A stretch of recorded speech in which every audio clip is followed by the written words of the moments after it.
Assalamualaikum warahmatullahi wabarakatuh. Waalaikumsalam. Alhamdulillah, wassalatu wassalamu ala Rasulillah wa ala alihi wa sahbihi wa mawala. Rabbana iftah bainana wa baina qawmina bil haqqi wa anta khairul fatihin. Bapak Ibu hadirin jamaah salat subuh Masjid Sayyidina Rahimahullah. Alhamdulillah Rabbil Alamin, kita semuanya masih diberikan nikmat yang luar biasa Allah Subhanahu wa Ta'ala, sehingga kita bisa melaksanakan sholat subuh secara berjamaah di masjid yang insyaallah berbarakah. Semoga senantiasa amal kita semuanya diterima dan diridhoi Allah Subhanahu wa Ta'ala. Sungguh sangat rugi sekali kalau kita beribadah di bulan Ramadan tidak maksimal, karena kemuliaan yang ada di bulan Ramadan ini jauh melebihi kemuliaan di bulan yang lain. Banyak kaum muslimin yang pada saat ini enak-enaknya tidur yang paling nikmat setelah subuh. Tapi saya sangat bersyukur sekali, saya diberi nikmat oleh Allah, tidak bisa tidur setelah subuh. Itu nikmat yang luar biasa. Kenapa kita harus menghindari tidur setelah subuh? Kalau saya sederhana alasannya, karena pada saat subuh kita semuanya itu didoakan oleh Rasulullah Muhammad SAW. Rasulullah berdoa, Allahumma barik li ummati fi bukuriha. Ya Allah, berkailah umatku ketika pagi mereka, atau di waktu pagi mereka, sehingga ketika setelah subuh saat ini itu adalah waktu yang penuh keberkahan, karena waktu inilah yang didoakan oleh Rasulullah untuk keberkahan kita semua. Di bosan kita didoakan oleh Nabi, kita tidur. Ini satu. Yang kedua, Ibnu Qayyim rahimahullah ta'ala pernah mengatakan, minal makruhi inda salaf an-naum ba'da salatil fajr hatta tulu'is syams. Makruh hukumnya tidur baina salatil fajr, antara salat subuh, hatta tatlu'al fajr, hatta tatlu'as syams, sampai matahari itu menampakkan diri, hatta isya, sampai isya, sampai matahari sudah muncul. Itu makruh. Kenapa? Karena secara kesehatan itu mudir itu sangat membahayakan, sangat berbahaya bagi kesehatan. Tidur setelah subuh, tidur setelah asar itu sangat bahaya. Oleh karena itu, ma'asyiral muslimin rahimahullah, selain itu Allah menurunkan rezeki-rezekinya itu setelah subuh. Maka kalau ingin fakir, gampang, tidur setelah subuh. Fakir dan insyaallah.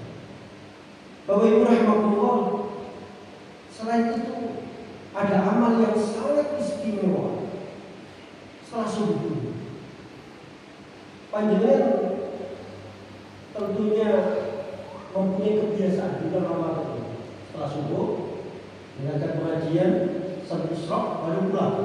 Itu adalah amal yang sangat luar biasa, besar manfaat. Panjenengan menjalankan perintah Rasulullah Muhammad SAW atau anjuran beliau.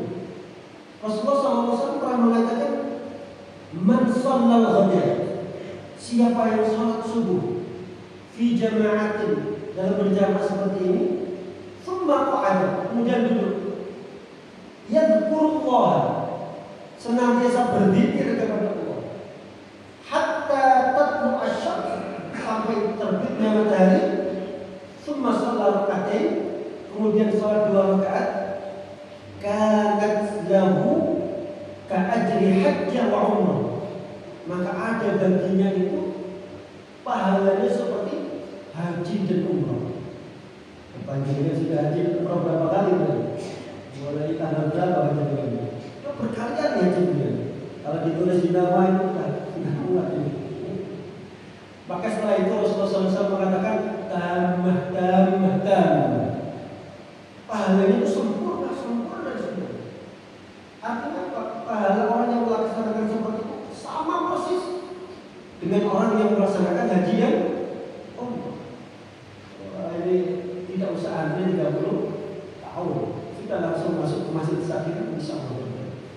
Selain itu, zikir itu apakah harus dengan Allah Subhanahu Wa.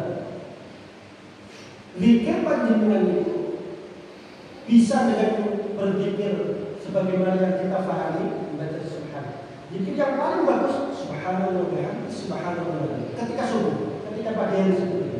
Subhanallah bihamdihi subhanallah. Wa hina tumsuna wa hina tusbihun. Jangan melanjutkan subhanallah bihamdihi subhanallah. Zikir ini Bapak Ibu rahmatullah adalah zikir yang ketika diucapkan kata Rasul itu sangat ringan, tetapi timbangannya di akhirat sangat berat. Kalimatan khafifatan 'ala lisan, thaqilatan fil mizan, habibatan ila rahman. Dua kalimat yang kalau diucapkan sangat ringan, disukai oleh Allah, kalau ditimbang di akhirat berat. Saya dulu pernah belajar di MTS. Saya tanya guru saya, ayo siapa yang tahu ada dua kalimat yang ketika diucapkan sangat ringan, tapi kalau ditimbang berat? Semuanya jawab pikir macam-macam salah semua. Ada salah satu siswa yang mengatakan, saya Ustaz apa? Besi tua. Besi tua, sangat dua kata sangat ringan diucapkan, berat ditimbang. Anak mana kamu berdua? Benar. Subhanallah bihamdihi subhanallah. Ada seorang ulama yang sangat terkenal, ulama madhab, namanya Imam Hambali. Imam Hambali mempunyai kebiasaan sangat unik. Beliau itu selalu keliling dari kota ke kota, dari desa ke desa, ke suatu tempat ke tempat yang lain. Tujuannya apa? Mencari orang yang alim. Mana orang yang alim di daerah itu? Di Jakarta sama. Mana orang yang alim?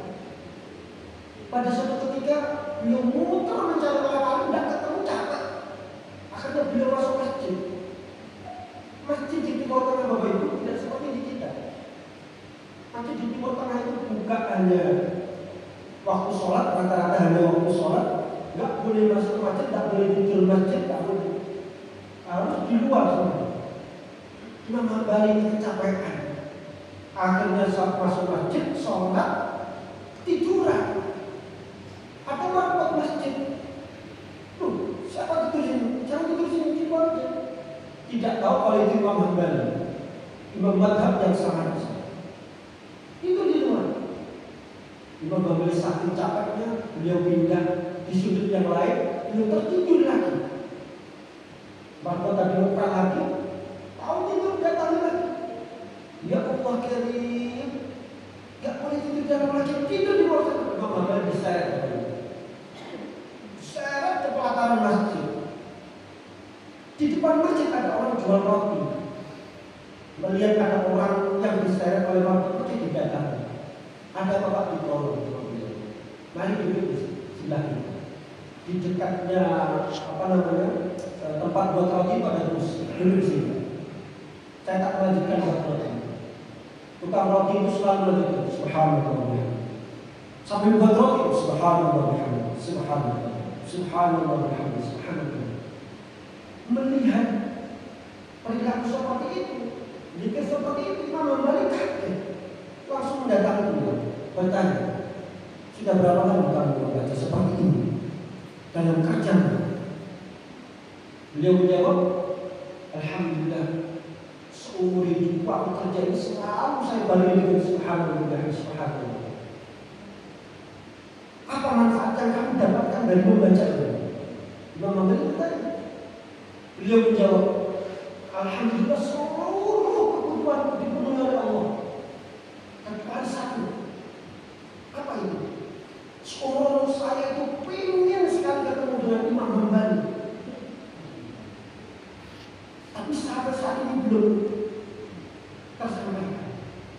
Ya Allah, Imam Ghazali itu langsung berbismillah Pak. Itu langsung terpana dan menjelaskan bahwa saya Imam Ghazali.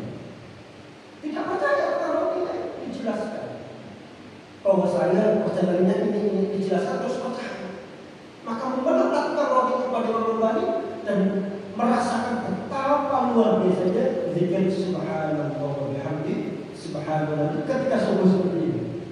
Ketika subuh seperti ini dan ketika sore nanti itu yang utama. Kalau di luar waktu itu, zikir-zikir yang lain tidak. Oleh karena itu Bapak Ibu rahimahullah, amalan yang paling luar biasa ketika subuh saat itu berzikir. Zikir itu apa? Zikir itu adalah mengingat kembali apa yang sudah kita pernah ketahui. Itu zikir. Zikir itu mengingat, bisa menyebut kembali.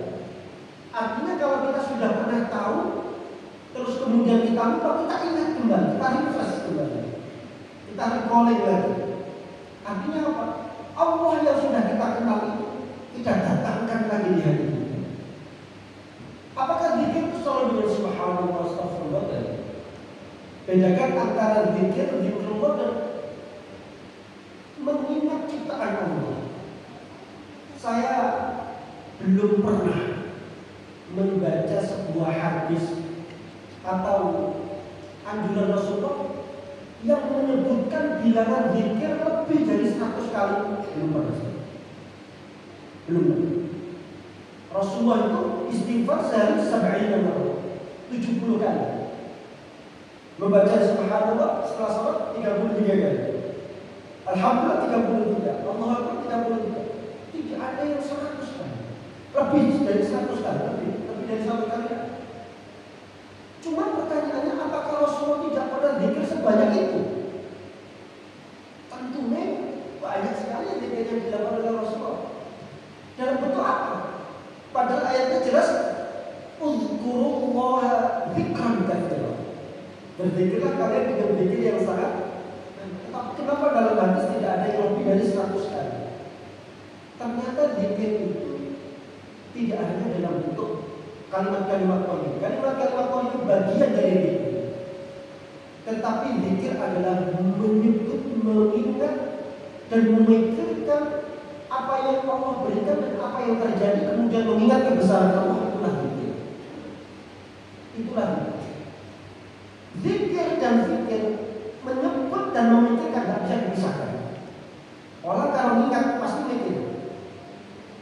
Kalau saya ingat misalnya, ingat anak saya yang di pondok misalnya, saya akan mikirkan kira-kira sambungnya apa ya?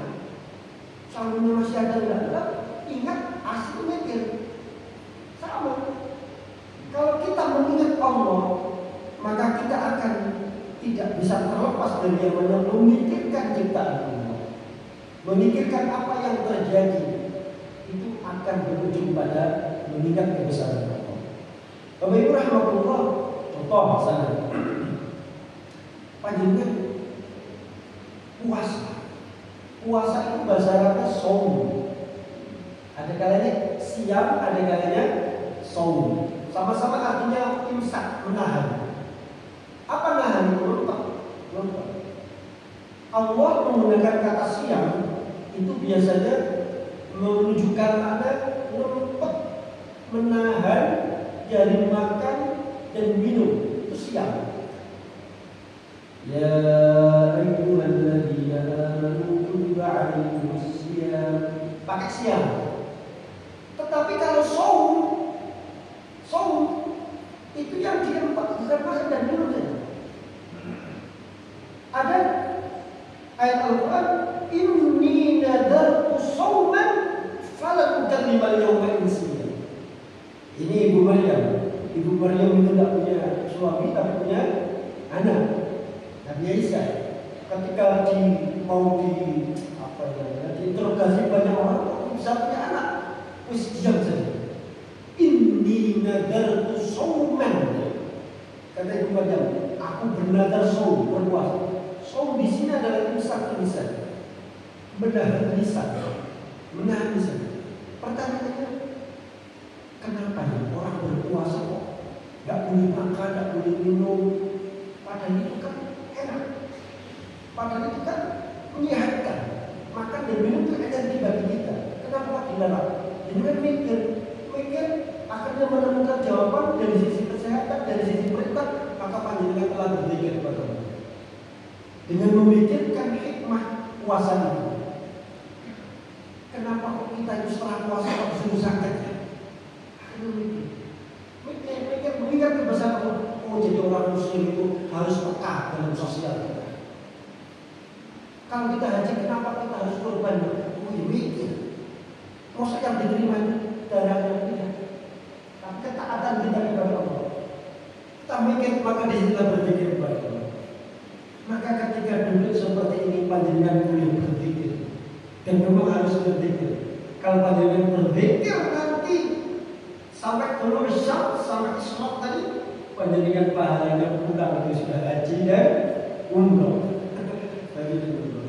Bapak Ibu rahmatullah, ada orang yang berzikir sampai dia itu lupa berdoa. Bukan sakit dulu, karena terus astagfirullah, terus seperti itu.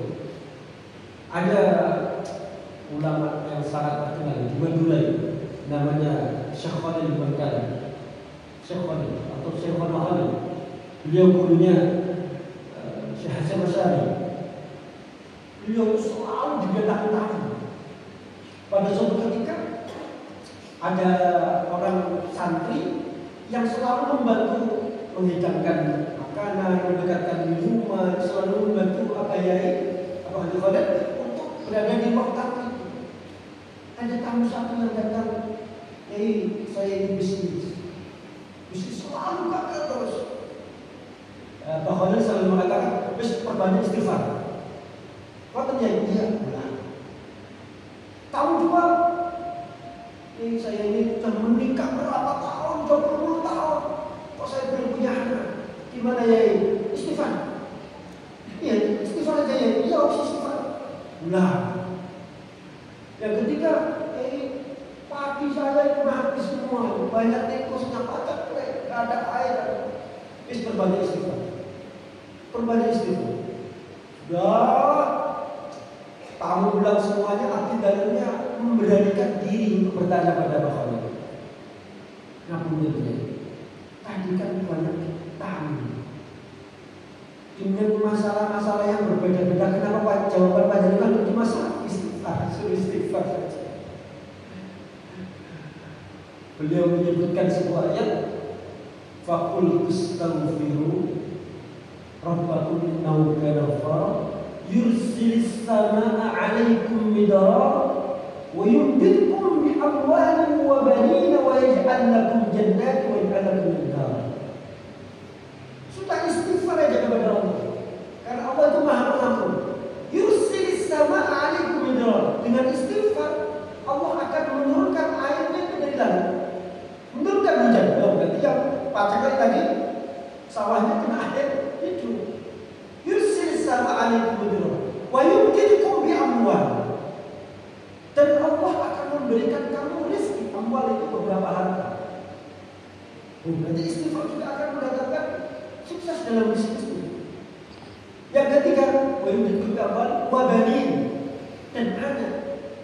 Maka orang yang dagang yang tidak punya anak tadi itu belum tahu punya anak, suruh istighfar. Maka ini hebatnya zikir. Meskipun tidak berdoa. Kenapa? Rasulullah SAW pernah mengatakan, man saghalahu dzikri an du'ai u'ti afdala ma'u'ti sa'ilin. Allah mengatakan man saghalahu, dalam hadis qudsi, man saghalahu, siapa yang sibuk an dzikri, dari berzikir kepadaku, zikir terus memikirkan ciptaan Allah terus. Ketemu orang pintar, Masya Allah, subhanallah, kok ada, langsung sebutkan Allah, subhanallah, sebutkan Allah dulu. Ada orang yang taat sekali, Masya Allah, subhanallah, orang alim sekali. Ada orang yang ganteng, ada yang salat, subhanallah. Ada orang yang cantik, subhanallah, astagfirullah. langsung sebutkan zikirnya, menyebut zikirnya. Man saghalahu an dzikri a'taitu afdhala ma u'ti lis-sa'il. Aku akan memberinya lebih dari apa yang aku berikan kepada orang yang minta-minta. Itu hebatnya berzikir. Kita tidak meminta kepada Allah, tapi karena terus berzikir, terus mengingat ciptaan Allah, maka Allah akan memberikan apa yang lebih dari yang kita minta. Itu karena Allah lebih tahu apa yang kita ingin. Oleh karena itu, Bapak Ibu rahmatullah, kita harus menggunakan waktu setelah subuh ini semaksimal mungkin. Lebih-lebih saya lihat tidak ada pemuda yang ada di majelis subuh ini. Padahal kalau ada pemuda, ada nom-noman yang muta'alliq bil masajid, yang sangat bergantung pada masjid. Ini muadzinnya hanya pemuda, ini mungkin ya yang tinggal sini. Yang lain harus ada pemuda. Kalau ada pemuda kok sangat muta'alliq, sangat bergantung dengan masjid, harus horor. Horor itu apa? Bergetar. Bukan son saja yang horor tadi. Harus itu bisa horor. Kapan harus itu horor? Ketika ada pemuda-pemudi, ada pemuda yang sangat rajin ke masjid, sangat senang ke masjid. Kalau usia 40-an ke atas ke masjid, ya memang harus. Karena wajib.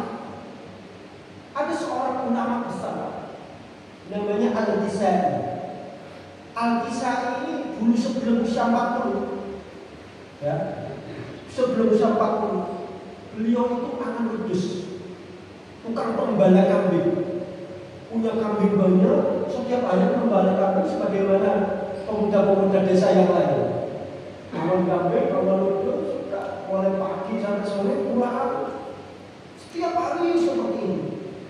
Pada suatu ketika ada seorang ibu yang memarahi anaknya,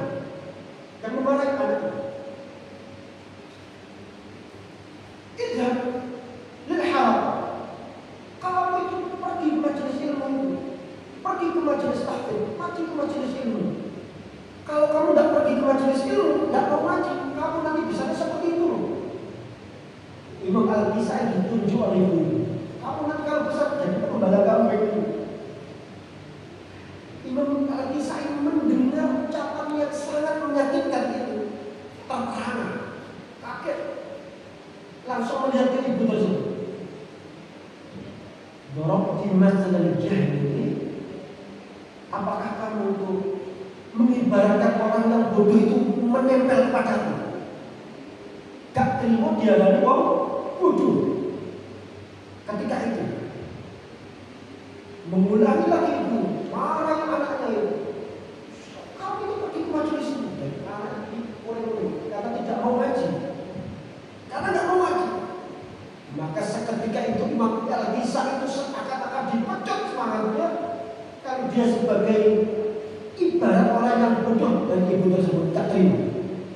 Seluruh kambingnya itu dijual sama Imam Al-Kisai. Seluruh kambingnya dijual. Kemudian beliau usia 40 menghadiri majelis ilmu seperti ini, belajar ngaji, belajar baca Quran, belajar menghafalkan, sampai belajar qiraat, belajar tafsir, belajar fikih, belajar akidah, belajar semua fan ilmu, sampai beliau menjadi ulama yang sangat besar namanya Imam Al-Kisai, seorang ahli qiraat. Ahli qiraat itu ahli dalam ilmu Al-Quran, ahli Al-Quran. Ini Imam Al-Kisai belajar agama mulai usia 40 ke atas. Tapi beliau tekun mengambil, tekun belajar. Akhirnya itu ada kisah yang menarik dari Imam Al-Kisai. Suatu ketika Imam Al-Kisai ini diundang oleh Khalifah Harun al-Rasyid, bersamaan dengan imam qiraat yang lain, namanya Imam Az-Zabidi. Imam Al-Kisai diundang Imam Az-Zabidi sebelum sholat maghrib. Ketika datang waktu sholat maghrib, mereka sholat ke masjid. Biasanya jadi imam itu Khalifah Harun al-Rasyid. Jadi khalifah Rasyid itu ya khalifah, ya pemimpin, ya ulama, ya imam. Jadi pemimpin dia itu rata-rata ahli agama, rata-rata ulama. Beliau imami biasanya, tapi karena ada Imam Al-Kisai yang ahli qiraat, beliau mengatakan kapan jadi wajib. Jadi kan mau jadi imam. Imam Al-Kisai salat maghrib imam. Rakaat pertama membaca surat Al-Kafirun. Membaca surat Al-Kafirun bulat. Bacaannya itu bulat. Seperti kita. Wala ana wala antum wala ana wala antum. Tapi yang Imam Al-Kisai bulatnya di mana saya tidak tahu. Tapi salah dalam membaca. Salah diingatkan, akhirnya sempurnalah sholat selesai. Selesai sholat menghadap ke jamaah, diguyu, ditertawakan sebagai Imam Al-Zabidi. Imam Al-Zabidi juga ahli qiraat. Imam Al-Kisai qari al-Kufah akhta'a 'inda qira'ati surah Al-Kafirun. Loh, ini loh. Imam Al-Kisai jadi ngece. Imam Al-Kisai seorang ahli qiraat daerah Kufah salah membaca surat Al-Kafirun. Semuanya terdiam. Tidak ada yang berani karena kedua-duanya beliau ulama besar. Imam Al-Kisai seorang ulama besar, Imam Zabidi ulama besar. Saling mengingatkan, saling manas-manas. Sudah datang waktu Isya. Hari Khalifah Rasyid mempersilahkan Imam Zabidi untuk menjadi imam salat Isya. Apa yang menjadi Bapak Rahmatullah? Baru surat Al-Fatihah bulan. Baru surat Al-Fatihah bulan. Belum ke surat, baru surat Al-Fatihah. Itu yang bulan. Tidak tahu bulannya di mana. Bulan. Setelah sholat langsung Imam Al-Kisai mengatakan, ihdar lisanaka an taqula innal balaa muwakkalun bil mantiqi. Ihdar lisanaka an tubtala. Hati-hatilah kamu dalam berbicara. Bisa jadi lisanmu itu an tubtala akan memberikan adab kepadamu. Fa innal balaa, karena bala atau ujian atau fitnah atau apapun ujian itu muwakkalun bil mantiqi, terwakili oleh ucapan seseorang. Jadi hati-hati nih ngomong. Kalau berbicara bisa jadi lisan kita itu yang akan membunuh kita, yang akan kembali pada diri. Ihdar lisanaka an tubtala fa innal balaa muwakkalun bil mantiqi. Itu masya Allah. Itu pemandangan dalam salat yang luar biasa. Itu memberikan pelajaran semuanya ketika itu semuanya terjadi.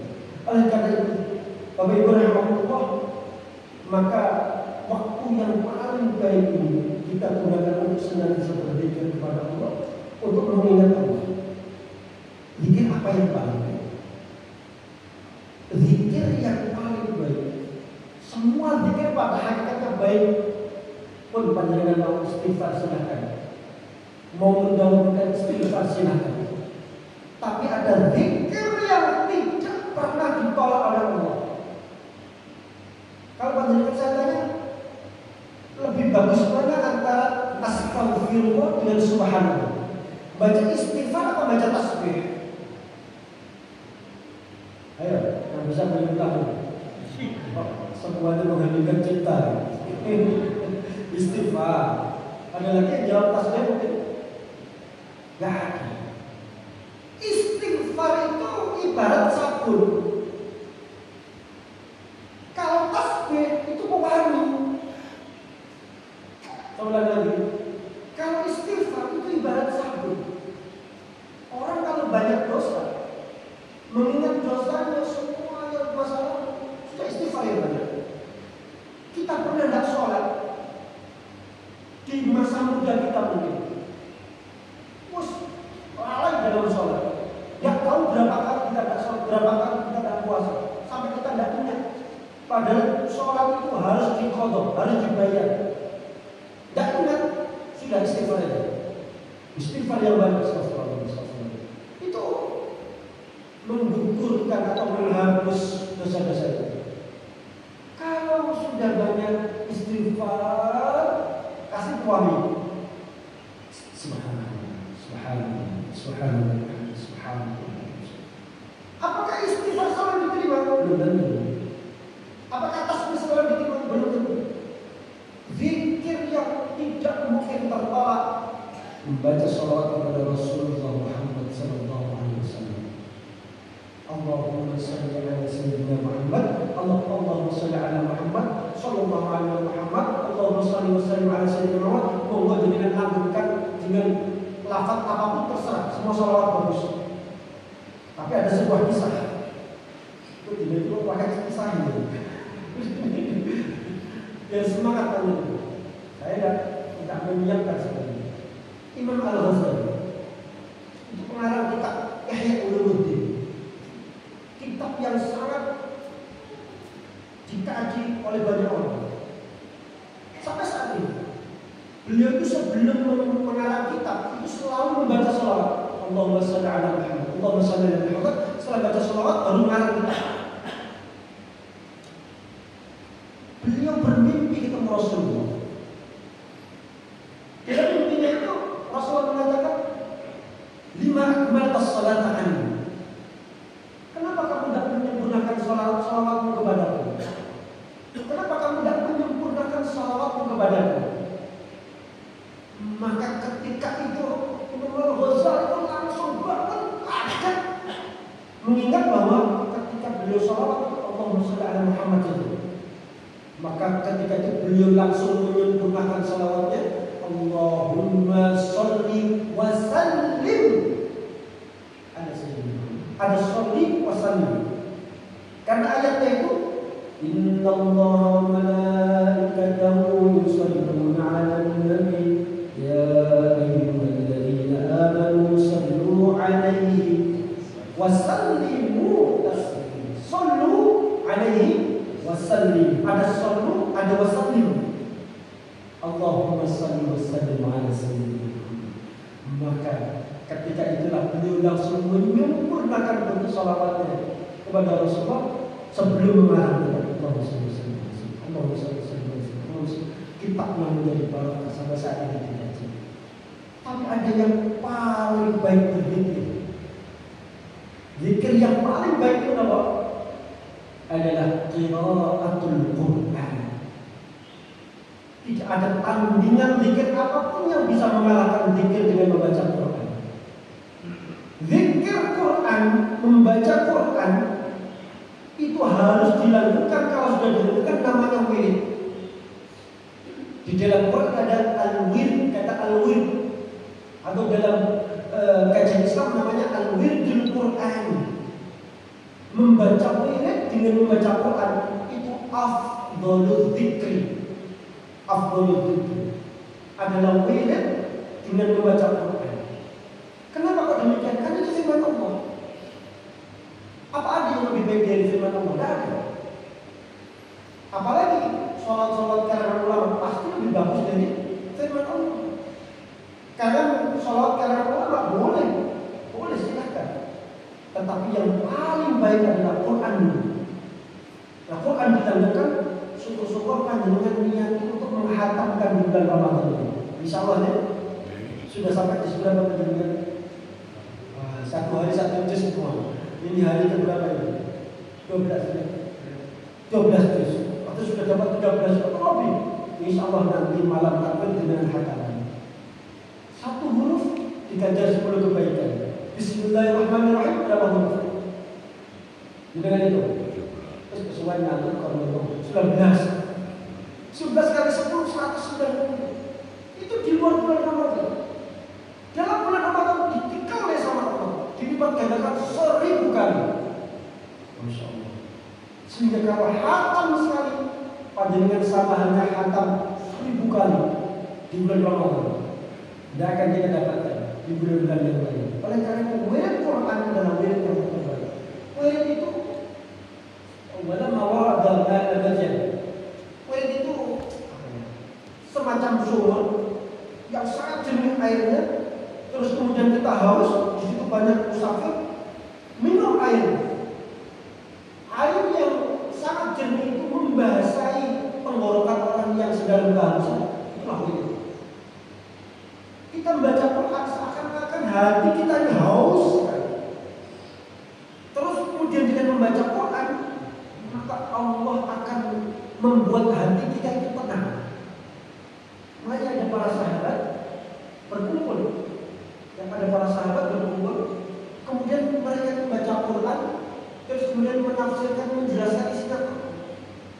Rasulullah lewat. Rasulullah kemudian lewat. Bertanya, kamu ini ngapain? Kok kumpul-kumpul baca Quran ngapain? Maka mereka menjelaskan, kita ini membaca Quran, kita ini berzikir kepada Allah Subhanahu wa taala. Kemudian Rasulullah mengatakan, "Ma ijtama'a qaum, tidak ada berkumpulan suatu kaum mereka itu membaca Quran illa apa? Haffathumul malaikah wa ma ijtama'a qaumun fi baitin min buyutillahi ta'ala." Tidak ada suara kaum itu berkumpul di dalam sebuah masjid, ya, karena mereka berkumpul di masjid. Fi buyut min buyutillah, dari masjid-masjid Allah, yatluna kitabullah, mereka itu membaca Al-Quran, wa yatadarasunahu, dan mereka mempelajarinya, illa nazalat alaihi sakinah, kecuali Allah menurunkan ketenangan dalam dirinya. Ini ya, berarti tadarus Al-Quran berkumpul di masjid itu ada dalilnya mana? Ada itu tadi. Waman sidama aqamu fi baitin min buyut, boleh. Panjenengan berkumpul tadarus semangat bareng, terus kemudian ada yang membacakan tafsirnya. Baca apa? Entah itu kitab tafsir juga, atau tafsir maupun yang silakan. Maka panjenengan akan ditimpakan Allah as-sakinah. Tidak hanya masjidnya saja yang menyaksikannya. Ini jamaahnya juga tenang. As-sakinah itu apa? Sakan itu tinggal sini. Makanya maskar itu tempat tinggal. Artinya maskar itu tempat tinggal. Orang yang berada di rumah itu akan tenang. Maka orang yang diliputi tenang adalah sakinah. Itu orang yang tidak senang dengan keadaan di luar. Ada suami sakinah, bahwa orang suami istri, dia betah di rumah, sakinah. Kalau tidak betah di rumah, tidak sakinah. Mancing gitu, sudah tidak sakinah, sudah tenang di rumah. Jadi salah satu ciri sakinah adalah orang yang sangat aman dalam masjid, karena diliputi oleh malaikat. Yang pertama, apa tadi? Illa nazalat alaihi sakinah. Yang kedua adalah wa ghasyiyatuhur rahmah. Allah akan menyelimuti orang-orang yang berkumpul dalam masjid membaca Quran tadi. Wa ghasyiyatuhur rahmah. Allah akan menyelimuti dengan kasih sayang. Rahmat Allah akan ditampilkan. Rahmah itu apa bedanya dengan maghfirah? Maghfirah itu ampun. Bagaimana maghfirah dan rahmah? Ampunan apa kasih sayang? Penting rahmah. Rahmah itu sangat kita butuhkan. Sangat kita butuhkan. Contoh panjenengan atau saya berpuasa, tapi saya tidak menahan mata saya tidak menahan lisan saya. Tapi di akhirat sehingga saya itu dihisab, kemudian mau disiksa. Terus kemudian rahmatnya Allah turun. Jangan kasihan. Ujian itu yang datang sakinah sebelum subuh datang jauh-jauh, sebelum subuh. Nanti kalau disiksa kasihan, ketahuan jamaahnya malu. Jangan. Maka rahmatnya Allah turun. Kasih sayang ke Allah. Tapi kalau ampunannya Allah ya, ujian, ya harus ampun. Tidak diampuni saja. Belum tentu dimasukkan oleh surga Allah. Karena kita itu masuk surga Allah dengan fadlnya Allah, dengan kasih sayangnya Allah. Bukan karena amal Allah. Kalau tidak kasih sayang Allah tidak bisa. Dan orang yang dikasih sayang oleh Allah adalah orang yang berkumpul dalam masjid, baca Quran, ngaji bareng, peringatkan pengajian, terus pokoknya mentadabburi ayat Allah, Allah akan menyayangi orang. Bagaimana bisa termasuk golongan yang termaktub dalam hadis ini? Yang terakhir, Bapak Ibu rahimahullah, apa manfaat dari berkumpul berzikir dengan Al-Quran? Zikir wiridnya Quran adalah wahaffathumul malaikah. Wahaffathumul malaikah. Malaikat itu selalu menaungi, menyelimuti, mendoakan mereka, orang-orang yang senantiasa berdoa kepada Allah. Apa doanya? Allahumma ighfir lahu warhamhu.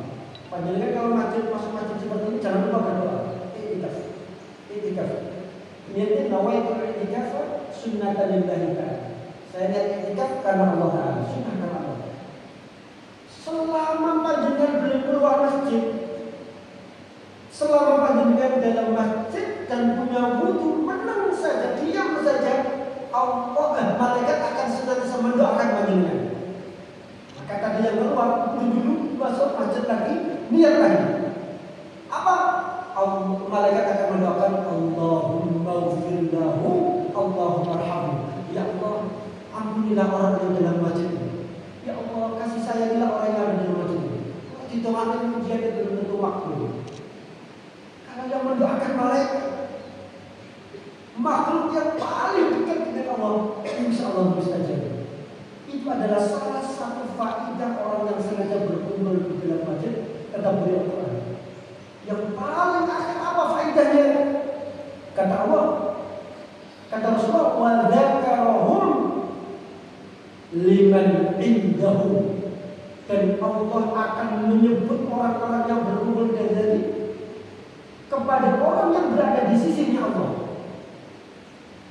Misalnya Rasulullah SAW itu adalah orang yang paling masuk surga lebih dahulu dan dijamin Allah. Artinya apa? Nabi Muhammad di sisinya Allah. Terus apa yang tadarusan di masjid? Maka Allah akan menyebutkan, ya Rasulullah, inilah ada umatmu yang tadarus di masjid As-Sakinah. Disampaikan oleh Allah, wa dzakarahu liman 'indah. Inilah ada umatmu yang berkumpul dalam masjid, ini ngaji dikatakan, tapi dalam ngaji disebutkan. Jadi kalau itu urusan ngaji, itu panjenengan salah dalam bacaan tetap diganjar. Tetap diganjar. Tapi dengan salah tidak disengaja. Kalau ngajinya disengaja salah, dosa. Dilaknat oleh Allah. Panjenengan ngaji, alhamdulillahi rabbil alamin. Salah. Dari sisi makhluk salah. Artinya beda jauh. Kalau alhamdulillahi rabbil alamin, segala puji Allah Tuhan semesta alam pakai ain. Kalau panjenengan baca alhamdulillahi rabbil alamin, alhamdulillahi rabbil alamin, ar-rahmanir rahim, alhamdulillahi rabbil alamin. Alam itu artinya sakit Bapak Ibu. Masa segala puji bagi Allah Tuhan yang jauh maknanya. Meskipun panjenengan salah makhrajnya, karena tidak tahu, panjenengan tetap diganjar. Apalagi orang Tenggara, alhamdulillahirabbil alamin. Saya pernah ngajar di Yayasan Pondok. Walaili idza as'as. Tak suruh ngaji. Mereka membacanya walaili idza waswas. Kalau tidak disengaja, tetap diganjar oleh Allah 10 kebaikan satu huruf. Kalau tidak disengaja. Tapi kalau disengaja, disalahkan, tidak boleh. Maka orang atau imam tarawih yang sangat cepat, bacaannya diterai semuanya, maka Allah bisa jadi murka. Karena bacaan Al-Quran yang ngawur, tidak boleh. Harus sesuai. Tetapi kalau karena ketidaktahuan, karena tidak ada kemampuan, lisan kita tidak belepotan, maka kita termasuk dalam hadis yang dipujikan oleh Rasulullah, al-mahiru bil Quran ma'as safaratil kiramil bararah. Orang yang pandai ahli Quran itu akan berada di surga dengan rahmat Allah. Walladzi yaqra'ul Qur'ana wa yata'ta'u fihi. Dan orang yang baca Quran kemudian dia itu lega-lega. Bismillahirrahmanirrahim.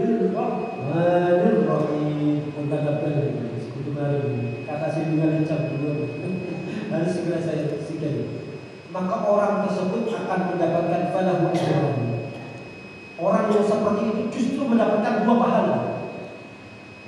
Orang yang ngajinya kotak takut, apa kotak? Tertakut, nggak lancar. Mereka justru mendapatkan 2 pahala. Pahala apa itu? Yang pertama adalah pahala membaca Quran, yang kedua adalah pahala dia mau bersabar belajar, meskipun sudah tua. Meskipun sudah tua, dia tetap mau belajar. Falahu ajrun. Maka kalau baca Quran saya lancar, panjenengan nggak lancar, pahalanya banyak mana? Pahalanya banyak mana? Saya insya Allah banyak panjenengan. Karena panjenengan tetap mau belajar. Orang yang bisa baca Quran biasanya sembrono dalam baca Quran, tidak memenuhi hak-hak huruf, tidak memenuhi makna tersebut. Oleh karena itu, Alhamdulillah, malah kita langgengkan berzikir dengan zikir yang sesuai dengan keinginan kita sendiri. Yang mau istighfar silakan, yang mau tasbih silakan, yang mau bersolawat silakan, yang mau pilih Quran bagus silakan. Tetapi jangan pernah tidak berzikir kepada Allah dalam situasi apapun dan dimanapun.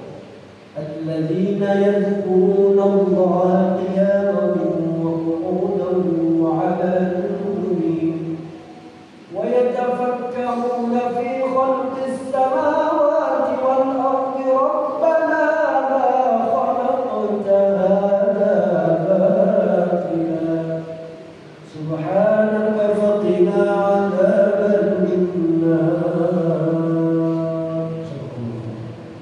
Orang yang zikir kiaman, berdiri yang zikir, qud duduk yang zikir, waqulan wa 'ala junubihim, ketika mau tidur juga zikir.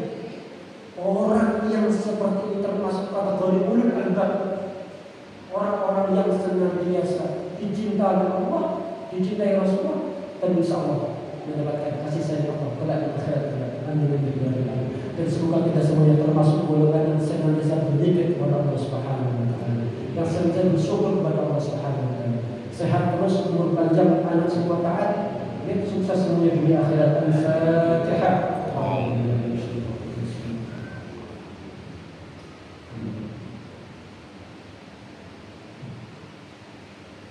Kurang lebih mohon maaf. Ihdinas siratal mustaqim. Wassalamualaikum warahmatullahi wabarakatuh. Waalaikumsalam